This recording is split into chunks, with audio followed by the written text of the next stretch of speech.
Bienvenue dans cette nouvelle séance qui sera d'ailleurs la dernière consacrée à la séquence 6 du programme d'histoire de la classe de 3e consacrée aux années noires, c'est-à-dire les années 1940-1944 en France.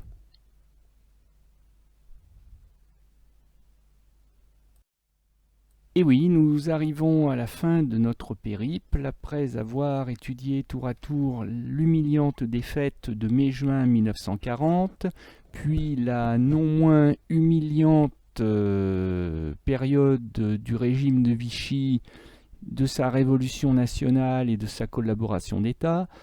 Nous avons évoqué la dernière fois la résistance extérieure française, celle de la France libre, celle de la France combattante, celle des FFL.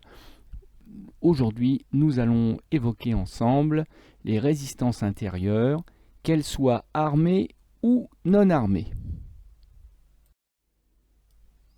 Et nous allons à nouveau nous poser la même question que pour la séance précédente. On va juste changer un mot. Pourquoi, comment et avec qui résister à l'intérieur, cette fois-ci, d'un pays vaincu et occupé par l'ennemi. Autant vous dire que ça part pas bien et que ça va être difficile. Et que ça va pas être donné à tout le monde.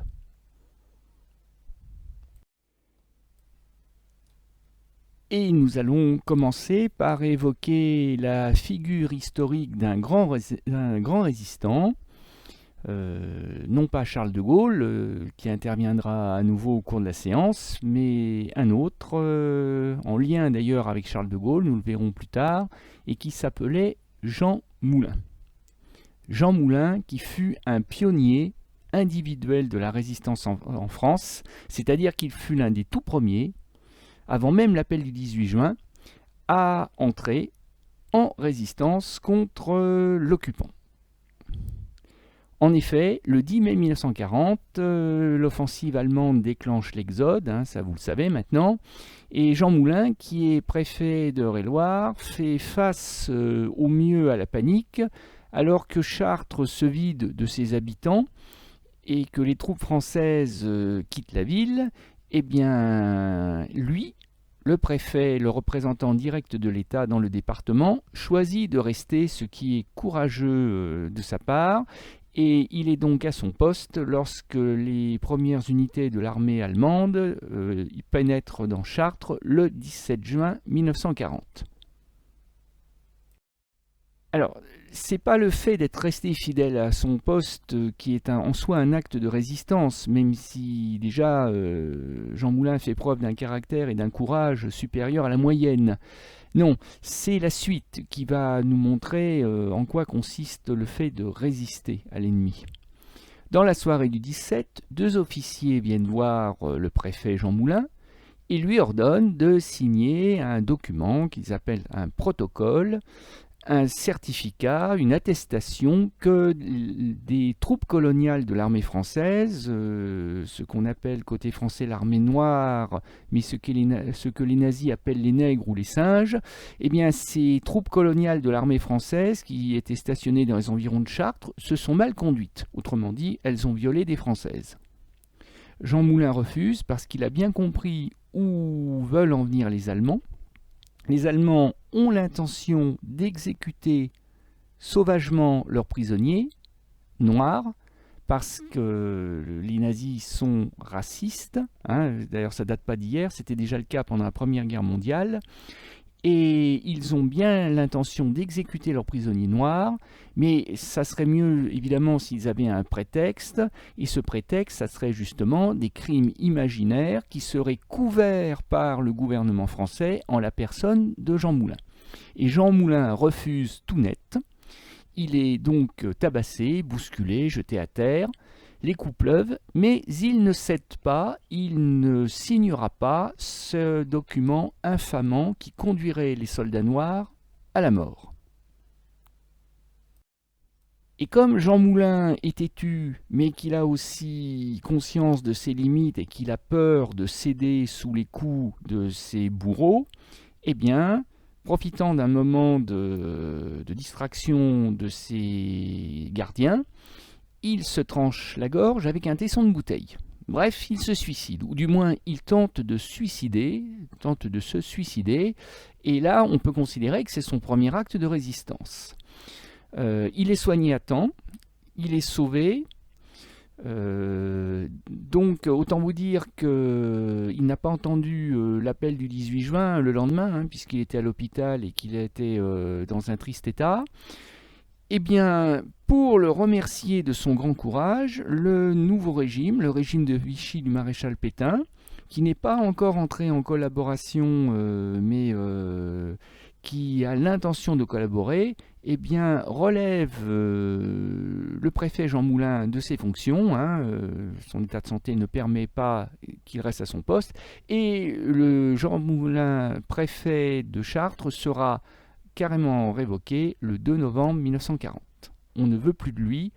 Bah oui, un haut fonctionnaire qui résiste aux Allemands, ça fait mauvais genre dans un gouvernement qui veut justement collaborer avec les Allemands.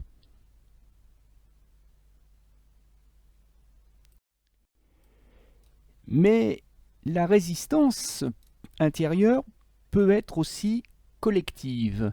Et je voudrais évoquer pour vous et avec vous ce moment que je trouve particulièrement émouvant et courageux de la part de la jeunesse française, dont on dit souvent que la jeunesse française est désespérante, et que la jeunesse française ne sait pas où sont les priorités. Eh bien, écoutez, là, elle a accordé un cinglant démenti à tous ceux qui n'aiment pas les jeunes, parce que sur la photographie, vous avez des jeunes. Alors évidemment, ils ont une petite vingtaine d'années, entre 18 et 20 ans, mais n'oubliez pas qu'à l'époque, la majorité légale est à 21 ans, donc ils sont encore de fait mineurs. C'est-à-dire qu'ils sont comme vous. Et ces jeunes lycéens vont, dans Paris occupé par les nazis depuis pratiquement déjà 6 mois, vont se rassembler. Alors évidemment, ça c'est pas improvisé sur un coup de tête, ça a été organisé, préparé clandestinement par les lycéens. Et d'un lycée à l'autre, le rendez-vous est donné sous l'Arc de Triomphe à Paris le 11 novembre 1940 afin de fleurir la tombe du soldat inconnu au chant de la Marseillaise. Et comme les Allemands ne considèrent pas l'Arc de Triomphe comme un objectif militaire majeur qu'il faut surveiller en permanence, eh bien, il n'y a pas de soldats allemands.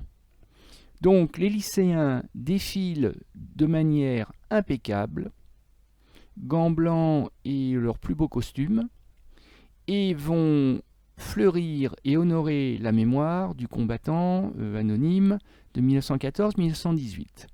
Et ce faisant, c'est un double pied de nez fait à l'occupant, adressé à l'occupant. D'abord parce que, comme l'occupant a interdit toute cérémonie de commémoration du 11 novembre, parce que, évidemment, pour les Allemands, le 11 novembre, c'est un rappel humiliant de l'armistice de Rotonde de 1918, donc de leur défaite. Donc, ils apprécient peu la chose. Eh bien, comme l'Allemand l'a interdit, on va célébrer comme il se doit le 11 novembre. Voilà. Et en plus, comme l'occupant a interdit toute manifestation patriotique, parce que c'est pareil, le 14 juillet, maintenant, n'est plus fêté en zone occupée, vous comprenez bien pourquoi. Eh bien, on sort les drapeaux tricolores qui étaient cachés dans les greniers, on en fabrique en papier s'il le faut, et on va chanter à plein poumon la Marseillaise, qui est tout aussi interdite en zone occupée que le drapeau tricolore. Alors évidemment, ça n'est pas ça qui va faire perdre la guerre au Troisième Reich, c'est sûr, c'est plus de l'ordre du symbole qu'autre chose, mais les Allemands sont avertis, les Français ont peut-être été assommés par la défaite de mai-juin 1940, mais ils commencent à redresser la tête, et parmi ceux qui commencent à redresser la tête, même si c'est encore très modeste et un peu dérisoire peut-être, eh bien il y a la jeunesse. Et la jeunesse, c'est l'avenir.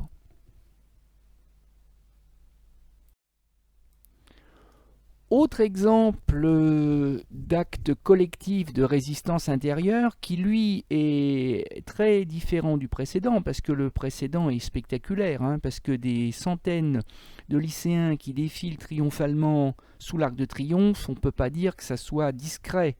C'est pas fait pour être discret d'ailleurs. Là, par contre, on a un autre type de résistance collective particulièrement caché, clandestin, parce que c'est du secret qui entoure l'acte de résistance que dépend son succès. Je m'explique. Nous sommes en Haute-Loire. Nous sommes quasiment à la limite entre la Haute-Loire et le département de la Loire. Nous sommes au Chambon-sur-Lignon, sur le plateau à 1000 mètres d'altitude. On est donc au sud-est de la région Auvergne. Bon. Et dans ce petit village du Chambon-sur-Lignon, qui est une terre protestante depuis des siècles, et qui a donc cultivé l'art de la résistance depuis que Louis XIV, en 1685, avait prétendu interdire et éradiquer la religion protestante, eh bien, dans cette terre de résistance, eh bien, les habitants de ce petit village vont cacher au nez et à la barbe, d'abord de la police de Vichy, et puis après l'invasion de la zone sud en 1942, le 11 novembre, à la barbe de l'occupant allemand, eh bien, les habitants du Chambon-sur-Lignon vont cacher des juifs et des enfants juifs. Et ils ne vont pas en cacher une poignée, ils vont en cacher près de 1000. Alors évidemment, ça ne peut pas passer inaperçu. Alors, ça passe relativement inaperçu dans la mesure où beaucoup de populations ont été déplacées du fait de l'exode, et des dizaines, voire des centaines de milliers de Français, en particulier du nord et de l'est de la France, n'ont pas été autorisés par l'occupant à retourner chez eux après la signature de l'armistice de Rotonde. Donc ils se sont installés là où ils ont pu, et qu'il y ait des habitants en plus au Chambon-sur-Lignon, c'est pas tellement surprenant. Bon, par contre, évidemment, les enfants, c'est difficile de les cacher, donc on ne les cache pas vraiment. C'est le principe de la lettre volée d'Edgar Poe. Vous demanderez à votre professeur de français de vous expliquer. Pour cacher quelque chose, il faut le montrer au grand jour. Les enfants, ça a besoin de courir, de jouer, de faire du bruit, donc on ne peut pas cacher des enfants dans une cave, on ne peut pas les enfermer. Donc ces enfants, on va leur donner une fausse identité, et ces enfants, ils ne sont plus juifs. On change leur prénom, on leur fabrique des faux papiers. Le curé, qui est évidemment dans la confidence, ou le prêtre protestant, le pasteur plutôt, va leur distribuer des faux certificats d'appartenance à la religion protestante. Et rien que cet acte-là pourrait valoir aux adultes la déportation. Et peut-être même le peloton d'exécution. Ils jouent leur vie, sans compter la vie des enfants. Et comme tout le monde est au courant, il faut bien mesurer que chaque famille, qui a aussi ses propres enfants non juifs à élever, chaque famille prend le risque de la déportation ou peut-être de la mort suite à une dénonciation. C'est-à-dire qu'il aurait suffi qu'un seul habitant du Chambon-sur-Lignon, pour une raison X ou Y, dévoile le poteau rose, dénonce le secret, et c'en était fini du village. Eh bien écoutez, c'est un des miracles, c'est ce qui fait croire parfois en l'humanité. Les 1000 enfants du Chambon-sur-Lignon ont été sauvés, tous ont survécu. Et c'est pour ça qu'aujourd'hui, le Chambon-sur-Lignon fait partie des justes reconnus et récompensés par l'État d'Israël. Les justes sont les non-juifs qui ont pris tous les risques pour sauver des juifs des griffes de l'occupant ou des collabos, ce qui revient au même, pendant la Seconde Guerre mondiale. Et tous ces exemples, et je ne peux pas tous les citer, évidemment, vous le comprenez bien, sont en lien ou pas d'ailleurs avec l'appel du général de Gaulle. Je ne suis pas certain que tous les protestants du Chambon-sur-Lignon, par exemple, et se soit dit, tiens, on va suivre le général de Gaulle, donc on va cacher les juifs. Non, non, c'est une affaire de conscience personnelle, chacun sait ce qu'il a à faire. Mais il est vrai que l'appel du 18 juin du général de Gaulle a été reçu 5 sur 5, pas forcément comme je vous l'ai expliqué le soir même, parfois ça a été le bouche à oreille qui a joué, mais de savoir qu'un général n'avait pas renoncé à poursuivre le combat, fût-il à Londres et fût-il relativement peu connu, peu importe, ça donne l'envie, ça donne l'exemple pour d'autres Français qui sont dans le même état d'esprit de faire de même. Parce que la résistance, voilà, c'est ça qu'il faut bien comprendre, c'est d'abord un état d'esprit. Avant même de se demander comment, avec qui on va bien pouvoir résister, et même de se demander si ça va servir à quelque chose, l'état d'esprit de résister, c'est dire peu importe, je résiste. Et Jean Moulin est un résistant. Il l'a démontré et sa révocation, loin d'être une punition, est au contraire une chance pour lui parce qu'elle le libère. Et Jean Moulin, qui ne considère qu'il n'a plus aucune attache avec le régime de Vichy, va rejoindre Jean Moulin à Londres. Alors c'est beaucoup plus facile à dire qu'à faire. D'ailleurs, il y a une certaine ironie de l'histoire quand on sait que Jean Moulin a mis plus d'une année, pratiquement un an, pour rejoindre Londres, parce que vous comprenez bien qu'on ne peut pas, à l'époque, prendre un billet d'avion sur Ryanair pour faire Paris-Londres en 2 heures, ou même pas en 1 heure, parce que, bien entendu, comme les deux pays sont séparés par la Manche et que la France occupée est en guerre avec le Royaume-Uni, eh bien pour se rendre à Londres, il faut passer par l'Espagne puis par le Portugal, trouver place sur un cargo qui acceptera de vous emmener jusqu'en Irlande neutre et ensuite passer d'Irlande en Angleterre. C'est toute une aventure et il faut vraiment avoir la foi, avoir de la chance et être patient.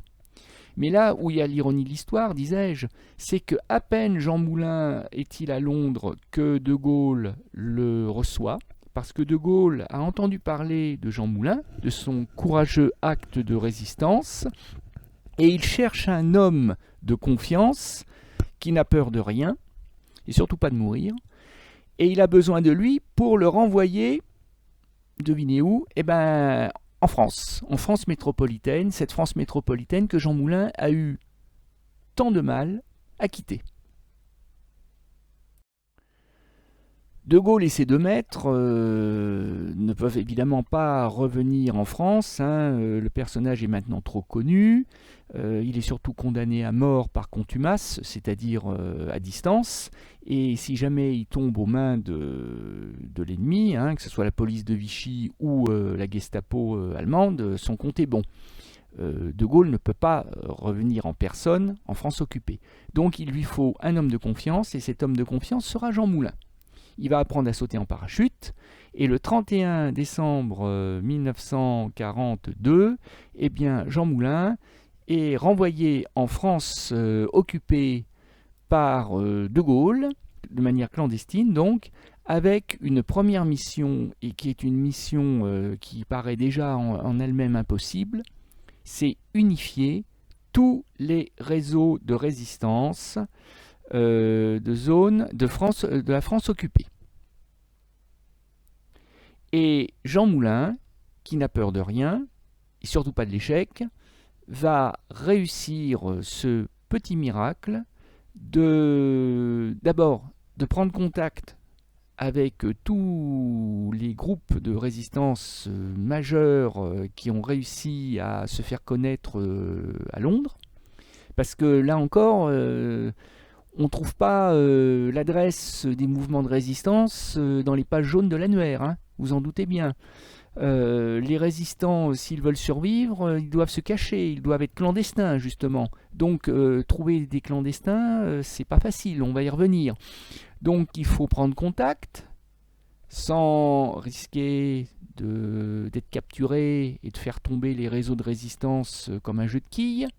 Et ensuite, il faut arriver à mettre d'accord des gens qui, en fait, ne sont à peu près d'accord sur rien, sauf sur le fait qu'il faut combattre et Hitler et Vichy, chasser le Boche de France et chasser la dictature vichiste.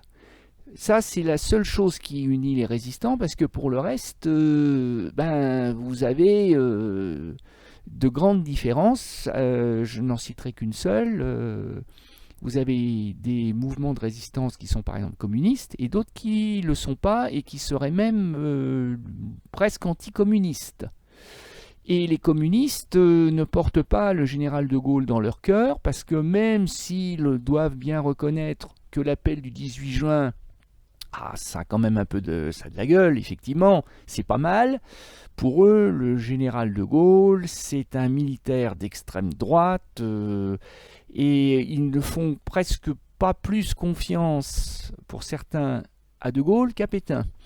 Donc il faut arriver à faire reconnaître par tous ces mouvements de résistance l'autorité du général de Gaulle, et Jean Moulin va y parvenir. La preuve avec la une du journal Libération, journal de la résistance clandestine, qui bien entendu n'est pas vendu en kiosque ni dans la rue, hein, vous comprenez pourquoi. Et qu'est-ce que l'on voit en bas de la manchette? Organe des mouvements de résistance unis, ça fait MRU, ça deviendra le MUR, mouvement de résistance unis, donc ça prouve bien qu'ils ont réussi à s'entendre, à s'unir, et surtout, on voit une seule lutte pour nos libertés. Bon, ça, ils étaient d'accord déjà depuis le départ pour être libres, mais surtout, que lit-on? Un seul chef, de Gaulle. Ça veut dire que même les communistes ont fini par reconnaître l'autorité de Gaulle, et ça, de Gaulle le doit à Jean Moulin. Les MUR, Mouvement Uni de Résistance, sont nés en janvier 1943. Mais de Gaulle n'a pas renvoyé Jean Moulin en France occupée avec une seule mission impossible à accomplir. Non, il lui en a confié une deuxième qui en apparence paraît plus simple, mais qui en réalité est presque tout aussi impossible. Et en fait, cette mission, c'est celle de mettre sur pied une armée qui évidemment va être secrète dans un premier temps, pour une raison simple, c'est que cette armée n'aura pas, cette armée de la résistance intérieure, hein, n'aura pas les moyens de combattre en rase campagne, hein, en plein jour, les divisions allemandes qui occupent le pays. Bon, donc ça veut dire une guerre d'embuscade, une guérilla, comme on dit en Espagne depuis le 19e siècle. Et Jean Moulin va rencontrer un autre résistant à Lyon.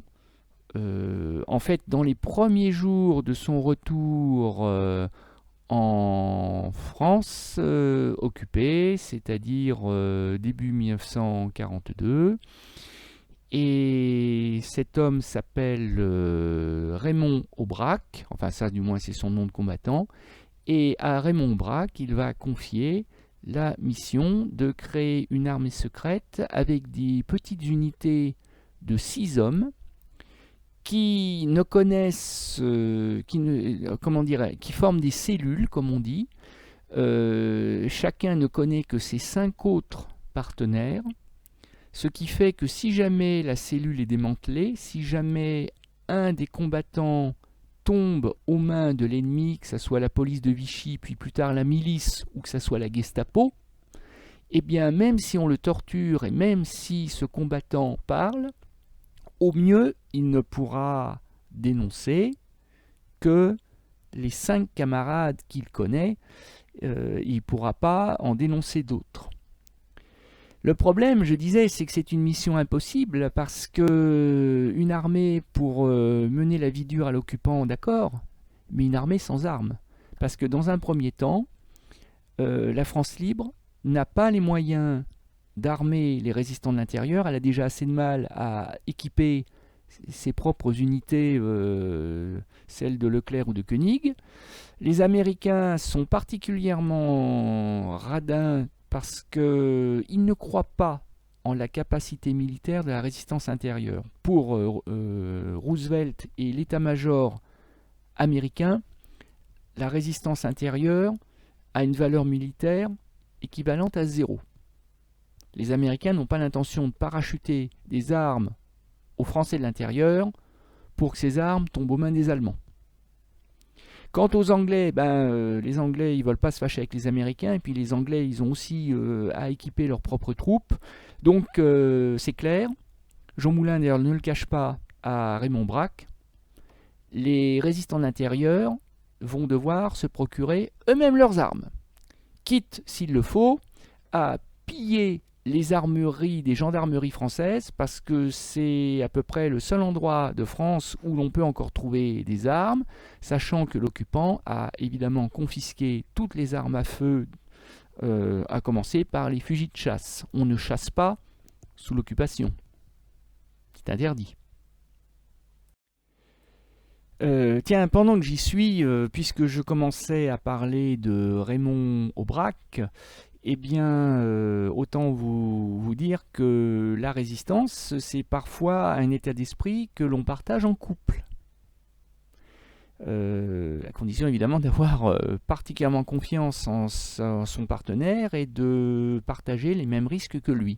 Et c'est le cas de Raymond Braque, qui est parfois presque moins connu que son épouse, Lucie Aubrac, qui fut aussi une très grande résistante et qui, alors elle était plutôt spécialisée dans la résistance non armée, fabrication des journaux clandestins, fabrication de faux papiers, filière d'évasion des juifs, des pilotes alliés abattus au-dessus des villes françaises, etc., etc. Mais qui d'ailleurs, à l'occasion, n'a pas hésité à faire le coup de feu, parce que quand son mari Raymond Aubrac a été arrêté sur dénonciation en même temps que Jean Moulin par la Gestapo allemande, eh bien Raymond Aubrac lui a eu plus de chance que Jean Moulin. Raymond Aubrac a eu plus de chance que son chef, puisque Raymond Aubrac a eu droit à une évasion à coups de mitraillette pendant son transfert en fourgon cellulaire depuis Lyon jusqu'à Paris. Et devinez qui a monté le coup. Un véritable braquage comme aujourd'hui les voyous qui s'attaqueraient à un fourgon blindé rempli de billets. Eh bien, je vous laisse deviner qui a organisé le coup de maître. Eh bien, Lucie Aubrac, qui avait décidé que son mari ne finirait pas assassiné par les nazis. C'est beau ça quand même, hein ? Quelle plus belle preuve d'amour peut-on donner ? Alors, cette photographie est tellement célèbre que je suis à peu près certain que vous l'avez aperçue un jour ou l'autre, à l'école primaire, ou si vous avez ouvert un livre sur la résistance, ou même sur la Seconde Guerre mondiale en France, vous êtes forcément tombé dessus, parce que cette photographie, elle est incontournable. J'aurais le sentiment de ne pas faire correctement mon travail si je ne vous la montrais pas, si je ne vous la commentais pas. Parce qu'elle nous présente justement cet aspect de la résistance armée. Celle qu'on voit dans tous les films qui célèbrent la résistance intérieure, comme La bataille du rail de René Clément, film de 1947, où l'on voit des convois ferroviaires allemands sauter, dynamitée par des résistants qui s'attaquent aux Allemands dans le contexte du débarquement de Normandie. Et du coup, cette photographie nous donne un peu une fausse image parfois de la résistance, celle des maquisards, c'est-à-dire celle de ces résistants qui ont pris le maquis. C'est une expression que l'on doit à la Corse. Quand les Corses, qui étaient des contrebandiers, pas tous, mais quand les contrebandiers corses étaient pourchassés par les gendarmes et les douaniers français, on disait qu'ils prenaient le maquis, c'est-à-dire qu'ils se cachaient dans la haute végétation méditerranéenne corse, le maquis, une végétation à hauteur d'homme, ce qui fait que les Corses contrebandiers échappaient la plupart du temps à leurs poursuivants.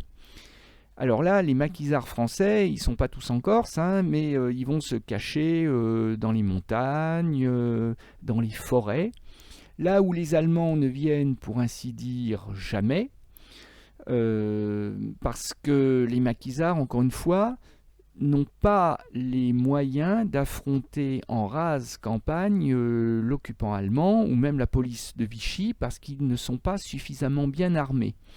Et quand je dis que cette photographie est trompeuse, elle est à double titre. D'abord parce qu'il ne faudrait pas résumer la résistance intérieure à la résistance armée. On l'a vu notamment avec les lycéens du 11 novembre 1940. On peut résister sans armes, enfin sans autre arme que le caractère, que l'esprit. Et puis surtout, c'est qu'il ne faudrait pas croire qu'ils sont lourdement armés, ces maquisards. Parce que justement, là, celui qui a l'air d'être l'instructeur, celui qui tient en main une Sten, c'est-à-dire la mitraillette qui équipait les commandos parachutistes britanniques, eh bien cette Sten, qui est de fabrication anglaise et qui a été parachutée dans un maquis de la Haute-Loire en 1944, il est probable que c'est le seul exemplaire qu'il possède. Ou s'ils en possèdent, ils en possèdent très peu. Et les munitions, c'est pareil.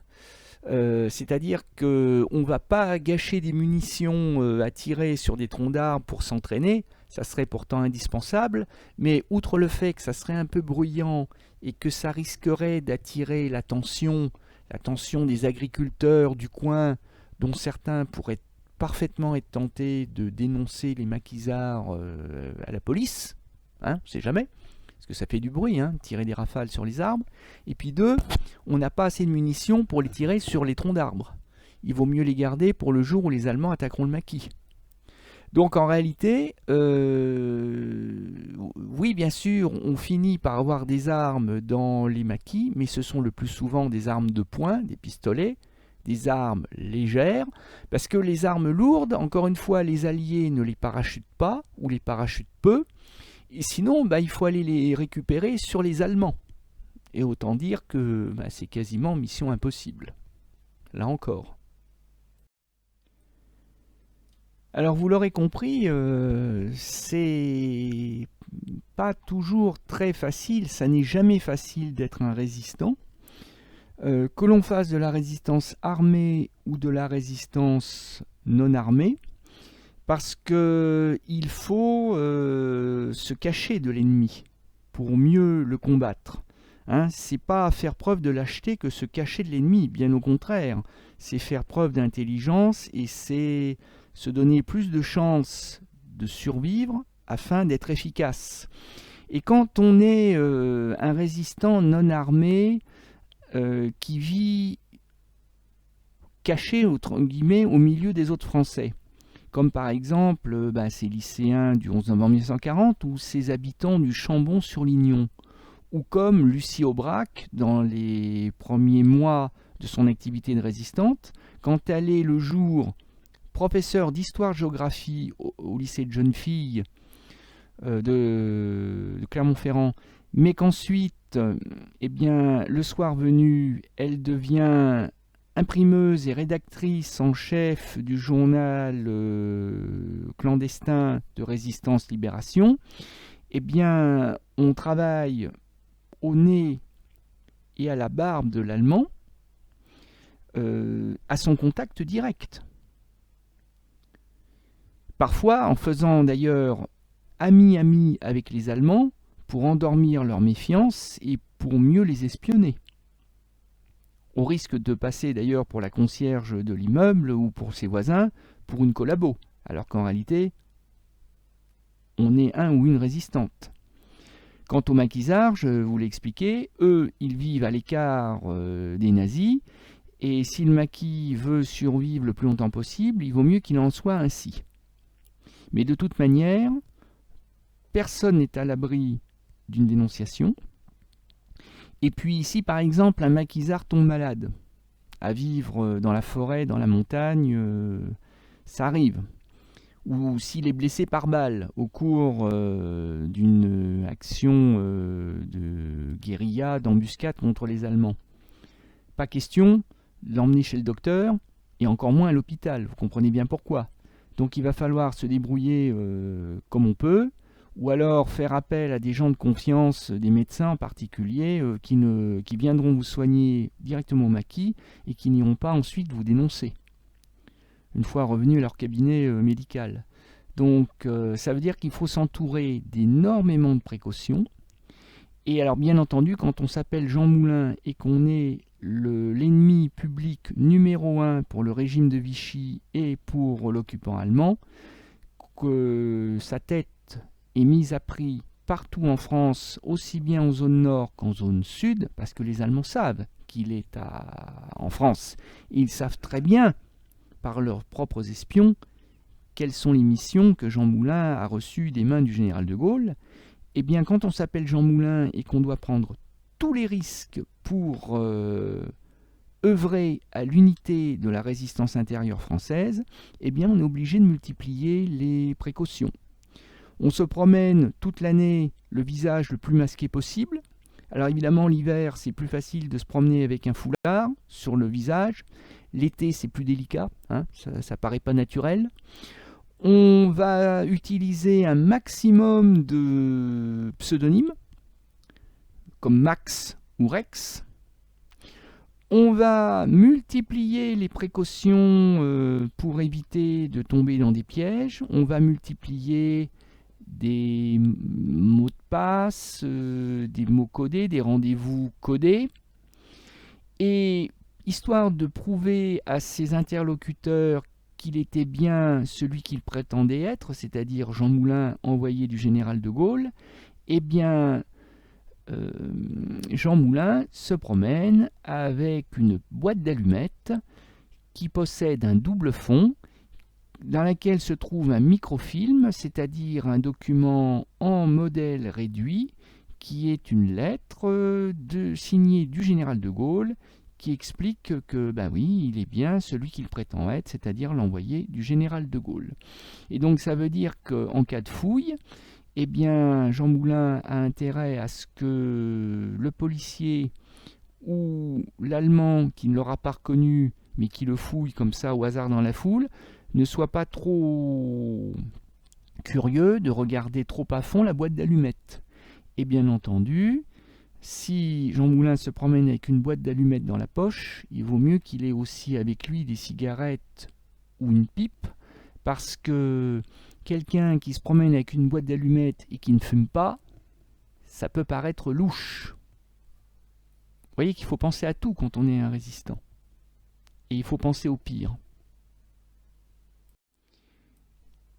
Et le pire arrive à Jean Moulin le 21 juin 1943, quelques semaines seulement après la première réunion du Conseil national de la résistance, qui est une sorte de parlement clandestin de la résistance intérieure, présidé par Jean Moulin au nom du général de Gaulle. Eh bien, le 21 juin 1943, quelques semaines après cette première réunion du Conseil national de la résistance CNR de mai 1943, Jean Moulin est arrêté, probablement sur dénonciation, par trahison. Il est arrêté en même temps, d'ailleurs, je vous l'ai dit, que Raymond Braque. Et Jean Moulin, lui, qui avait échappé à plusieurs reprises à l'arrestation, et ben là, lui, ne va pas pouvoir s'évader. Ou plutôt si, il va s'évader, mais vous allez voir comment. Comme les nazis savent que c'est le gros poisson, hein, c'est le numéro un du général de Gaulle et qu'il connaît tout, il sait absolument tout, les noms, les dates, les lieux, les adresses, enfin voilà tout, eh bien il faut absolument le faire parler et Jean Moulin est confié aux mains de Klaus Barbie, le bourreau en chef de la Gestapo lyonnaise, puisque Jean Moulin a été arrêté dans la banlieue de Lyon. Et Klaus Barbie se fait fort de faire parler son client, le client étant bien entendu Jean Moulin. Et figurez-vous que l'histoire se répète dans le cas de Jean Moulin, parce que Jean Moulin va être torturé, affreusement. Il ne va pas parler dans un premier temps. Mais Klaus Barbie est relativement confiant, ou du moins il fait semblant de l'être, parce qu'il pense qu'aucun homme ne peut résister. Et pourtant, Jean Moulin ne parle pas, et à un moment, ses geôliers, ses gardiens pensent qu'il est évanoui. Ils le détachent, ils l'enferment dans une pièce, inconscient, du moins le croit-il. Et Jean Moulin, avec ce qui lui reste de force, parce que Jean Moulin est quasiment à l'agonie, Jean Moulin a été tellement torturé qu'il ne peut que se traîner au sol, il ne peut même plus marcher. Jean Moulin, en échappant à la surveillance de ses gardiens, va réussir à se défenestrer, tête la première. Il va se jeter du haut de, je crois que c'était le 2e ou 3e étage. Il ne va pas mourir tout de suite. Il va être transféré sur ordre d'Hitler en Allemagne. Dans un premier temps, pour le sortir de son coma, pour essayer de le sauver, hein, pour ensuite pouvoir mieux le faire parler, bien entendu. Mais Jean Moulin, qui est un résistant jusqu'au bout, va déjouer les plans des Allemands en mourant. Et il n'a pas parlé, et son sacrifice va sauver la résistance intérieure française. C'est pour cela que Charles de Gaulle, devenu président de la Ve République, se souviendra du sacrifice de cet homme qu'il savait de toute manière envoyé à la mort. Hein. Il savait très bien qu'il ne le reverrait jamais de son vivant. Et Jean Moulin savait très bien que de Gaulle le condamnait à mort pour la bonne cause. Mais Jean Moulin avait accepté d'avance ce sacrifice. Et Charles de Gaulle va, à titre posthume, récompenser Jean Moulin et indirectement sa famille en le faisant entrer au Panthéon des grands hommes de la République le 19 décembre 1964 dans une cérémonie qui sera présidée donc par lui, Charles de Gaulle, et aussi par le ministre des Affaires culturelles André Malraux, ce grand écrivain, qui fut un résistant lui aussi de la première heure, puisqu'il avait fait partie, je vous l'avais dit, des brigades internationales qui avaient combattu Franco et les troupes allemandes et italiennes d'Hitler et de Mussolini pendant la guerre d'Espagne de 1936 à 1939.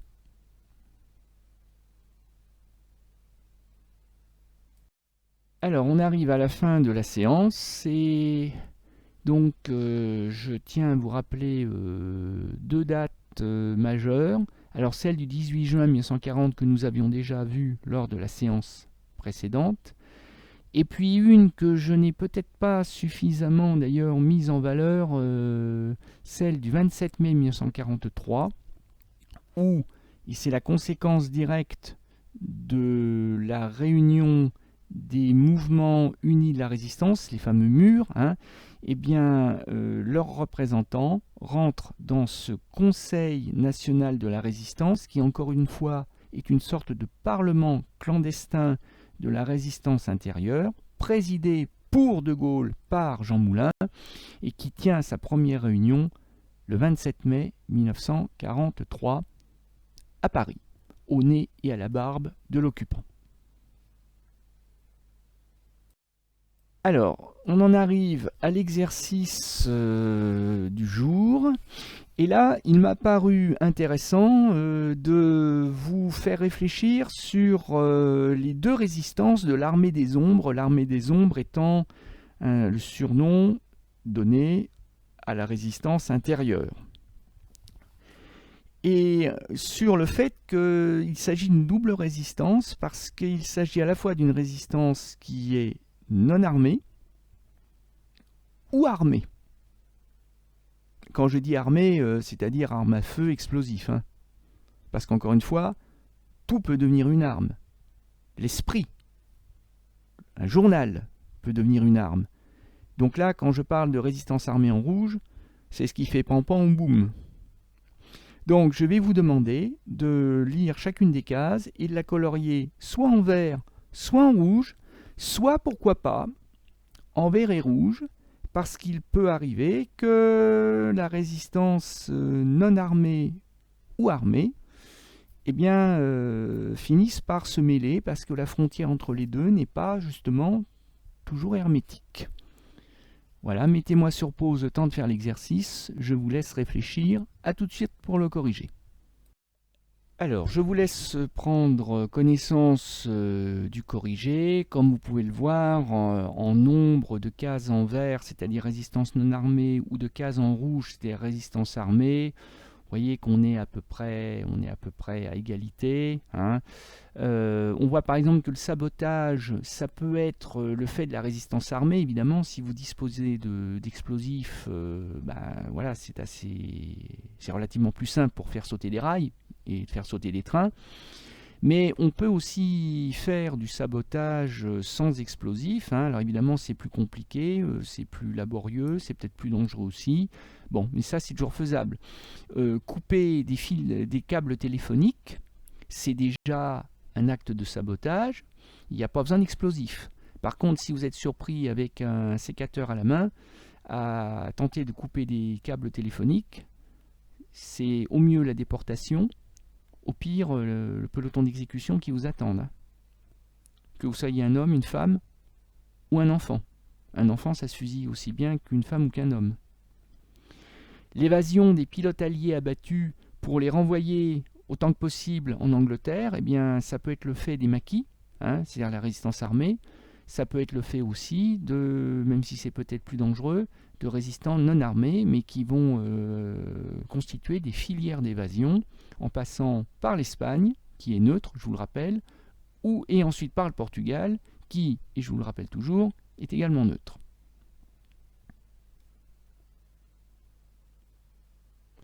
Alors, pour la dernière case, des hors-la-loi fugitifs recherchés par la police. Vous vous demandez peut-être pourquoi c'est pas à la fois rouge et vert. Eh bien, parce que, comme je vous l'ai expliqué tout à l'heure, en prenant l'exemple de Lucie Aubrac, au moins dans les premiers temps, elle cache son identité de résistante, hein, de journaliste en chef du journal clandestin Libération. Elle ne va pas le crier sous les toits qu'elle fait de la résistance. Aux yeux de la police de Vichy et aux yeux des Allemands, elle n'est qu'une simple prof de lycée qui fait de son mieux pour apporter son savoir aux jeunes filles qui fréquentent le lycée dans lequel elle enseigne. Donc elle n'est pas hors la loi. Bien au contraire, elle est comme toutes les Françaises, elle ne se cache pas, elle fait la queue devant la boulangerie ou l'épicerie comme tout le monde, voilà. Alors évidemment, une fois qu'elle a braqué le fourgon dans lequel se trouvait enfermé son mari, à coups de mitraillette, c'est clair que là, elle ne va plus pouvoir jouer à Madame le professeur le jour et Madame la résistante la nuit. Là, c'est sûr qu'après, elle va devenir une hors-la-loi. Par contre, les maquisards, qui sont souvent des jeunes gens qui ont fui le STO, le service du travail obligatoire en Allemagne, eux, ils deviennent des hors-la-loi. Et donc, ils n'ont plus droit, évidemment, aux cartes de ravitaillement, et il n'est pas dans leur intérêt d'être aperçus dans une file d'attente dans une boulangerie. Donc, le premier problème pour les maquisards, c'est même d'ailleurs pas tellement d'échapper à l'ennemi, c'est déjà d'arriver à se nourrir. Voilà, je vous laisse prendre connaissance de la leçon, de la trace écrite associée à cette ultime séance. Bon, comme vous pouvez le voir, il y a 2 paragraphes, et vous l'aurez compris, je l'espère, j'en suis sûr. Le premier paragraphe évoque surtout la résistance intérieure non armée, celle qui est la moins spectaculaire, mais qui est souvent la plus diffusée. Et puis le deuxième paragraphe fait la part belle à la résistance armée, celle que l'on connaît mieux, notamment grâce au film, et les deux, parce qu'il faut bien qu'il y ait un trait d'union entre les deux, c'est le double commandement de Jean Moulin et du général de Gaulle, qui est son chef suprême depuis Londres. Voilà, et bien écoutez, j'espère que vous aurez appris plein de choses, que la séance vous aura intéressé. Si elle vous a plu, n'oubliez pas de liker, ça fait toujours plaisir. Et à bientôt pour de nouvelles aventures en histoire, en géo ou en EMC.